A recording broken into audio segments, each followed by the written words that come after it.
নমস্কার বন্ধুরা, মুক্তি চ্যানেলের পক্ষ থেকে আমি তপন সর্দার। আজকে আলোচনা করব উত্থান একাদশী সম্পর্কে। উত্থান একাদশী সময়, তারিখ, বার এবং নির্দিষ্ট সময়ে কখন পালন করতে হবে সেসবগুলো নিয়ে আজকের আলোচনা করব। শুরু করছি আজকের ভিডিও। উত্থান একাদশী। উত্থান একাদশী পাচ্ছে হচ্ছে 12ই নভেম্বর 2024, 26শে কার্তিক 1431 বঙ্গাব্দ, মঙ্গলবার উত্থান একাদশী। আর পালনের সময় পরের দিন 13ই নভেম্বর 2014, 27শে কার্তিক 1431 বঙ্গাব্দ, বুধবার উত্থান একাদশী পালনের সময় পশ্চিমবঙ্গে 5টা 53 থেকে 9টা 32 পর্যন্ত, বাংলাদেশে 6টা 19 থেকে 9টা 45 পর্যন্ত, দিল্লিতে 6টা 42 থেকে 10টা 17 পর্যন্ত, বৃন্দাবনে 6টা 38 থেকে 10টা 15 পর্যন্ত, সিঙ্গাপুরে 6টা 47 থেকে 10টা 48 মধ্যে পালন উত্থান একাদশী পালন মন্ত্র। একাদশং নিরাহার ব্রতে নানেন কেশব, প্রদীপ সম্মুখ নাথ গান দৃষ্টি প্রদ ভব। উত্থান একাদশী মাহাত্ম্য। কার্তিক মাসে শুক্লা পক্ষে একাদশী মাহাত্ম্য স্কন্দ পুরাণে ব্রহ্মা নারদ সংবাদে বর্ণিত আছে। মহারাজ যুধিষ্ঠির বললেন, হে পুরুষোত্তম, কার্তিক মাসে শুক্লা পক্ষের একাদশী নাম আমার কাছে কৃপা করে বর্ণনা করুন। শ্রীকৃষ্ণ বললেন, হে মহারাজ, কার্তিক মাসে শুক্লা পক্ষে একাদশী উত্থান বা প্রবোধিনী নামে পরিচিত। প্রজাপতি ব্রহ্মা পূর্বে নারদের কাছে এই একাদশী মহিমা কীর্তন করেছিলেন। এখন তুমি আমার কাছে এই কথা শ্রবণ করো।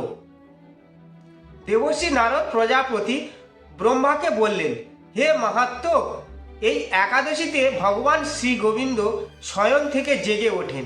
এই একাদশীর মাহাত্ম আমার কাছে সবিস্তারে বর্ণনা করুন। ব্রহ্মা বললেন, হে নারদ, উত্থান একাদশী যথার্থই পাপ নাশিনী, পুণ্যকারিণী ও মুক্তি প্রদানকারী। এই ব্রত নিষ্ঠা সহকারে পালন করলে 1000 অশ্বমেধ যজ্ঞ ও শত শত রাজকীয় যজ্ঞের ফল পাওয়া যায়। জগতের দুর্লভ বস্তু প্রাপ্তির কথা আর কি বলবো। এই একাদশী ভক্তিপরায়ণ ব্যক্তিকে ঐশ্বর্য, প্রজ্ঞা, রাজ্য ও সুখ প্রদান করেন। এই ব্রতের প্রভাবে পর্বত প্রমাণ পাপ রাশি বিনষ্ট হয়। যারা একাদশীতে রাত্রি জাগরণ করেন তাদের সমস্ত পাপ ভস্মীভূত হয়। শ্রেষ্ঠ মণিগণ তপস্যা দ্বারা যে ফল লাভ করেন এই ব্রতে উপবাসেতে তা পাওয়া যায়। তিনি সঠিকভাবে উত্থান একাদশী অনুষ্ঠান করেন, তার গৃহে ত্রিভুবনের সমস্ত তীর্থ এসে উপস্থিত হয়। হে নারদ, বিষ্ণুর প্রিয়তমা, এই একাদশী উপবাসের ফলে সর্বশাস্ত্রে জ্ঞান ও তপস্যার সিদ্ধি লাভ করে চরমে মুক্তি লাভ হয়। যিনি সমস্ত লৌকিক ধর্ম পরিত্যাগ করে ভক্তি সহকারে এই ব্রত পালন করেন তাকে আর পুনর্জন্ম গ্রহণ করতে হয় না। এমনকি মন ও বাক্য দ্বারা অর্জিত পাপ রাশিও শ্রী গোবিন্দের অর্চনে বিনষ্ট হয়। হে বৎস, এই ব্রতে শ্রদ্ধা সহকারে শ্রী জনার্দনের উদ্দেশ্যে স্নান, দান, জপ, কীর্তন ও হোমাদি করলে অক্ষয় লাভ হয়। যারা উপবাসের দিনে শ্রীহরির প্রতি ভক্তি সহকারে দিন যাপন করেন তাদের পক্ষে জগতে দুর্লভ বলে আর কিছু নেই। চন্দ্র সূর্য গ্রহণে স্নান করলে যে পুণ্য হয়, এই উপবাসে রাত্রি জাগরণ করলে তার সহস্র গুণ স্বীকৃতি লাভ হয়।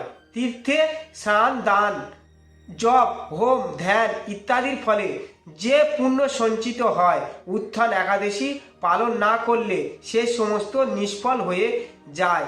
হে নারদ, শ্রীহরি বাসরে শ্রী জনার্দনের পূজা বিশেষ ভক্তি সহকারে করবে, তা না হলে শত জন্ম অর্জিত পুণ্য ও বিফলে যাবে। হে বৎস, যিনি কার্তিক মাসে সর্বদা ভাগবত শাস্ত্রাদি অধ্যয়ন করেন তিনি সর্বপাপ মুক্ত হয়ে সমস্ত যজ্ঞের ফল লাভ করেন। ভগবান হরি ভক্তিমূলক শাস্ত্র পাঠে অত্যন্ত সন্তুষ্ট হন, কিন্তু দান জপ যজ্ঞাদি দ্বারা তেমন প্রীত হন না। এই মাসে শ্রী বিষ্ণুর নামে গুণ রূপ নীলাদি শ্রবণ করেন অথবা শ্রীমদ্ ভাগবত শাস্ত্র গ্রন্থ পাঠের ফলে শত শত গোদানের ফল লাভ করা যায়। অতএব হে মুনিবর, কার্তিক মাসে সমস্ত গৌণ ধর্ম বর্জন করে শ্রীকেশবের সামনে হরিকথা শ্রবণ কীর্তন করা কর্তব্য। কোনো ব্যক্তি যদি ভক্তি সহকারে এই মাসে ভক্ত সঙ্গে হরিকথা শ্রবণ কীর্তন করেন তবে তার শতকুল উদ্ধার হন এবং হাজার হাজার দুগ্ধবতী গাভী দানের ফল অনায়াসে লাভ হয়।